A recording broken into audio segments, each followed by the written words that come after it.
नमस्कार. संगीत विश्वातून एक अतिशय दुःखद बातमी समोर आली आहे.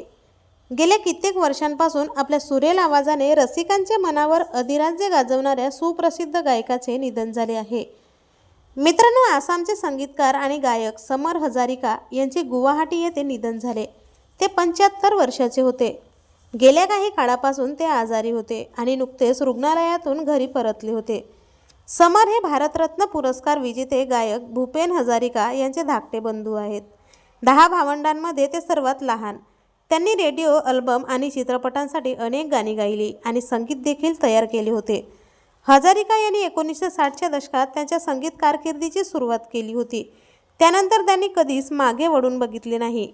त्यांचे मोठे भाऊ भूपेन हजारिका यांनी राष्ट्रीय आणि आंतरराष्ट्रीय स्तरावर आसामच्या संस्कृतीला लोकप्रिय केले. त्यांना पद्मश्री, पद्मभूषण आणि दादासाहेब फाळके पुरस्कारांसारखे अनेक सन्मानित पुरस्कार मिळाले. त्यांना मरणोत्तर भारतरत्न पुरस्काराने सन्मानित करण्यात आले होते. आज समर हजारिका यांच्या जाण्याने संगीत विश्वाची कधीही भरून न निघणारी पोकळी तयार झाली आहे.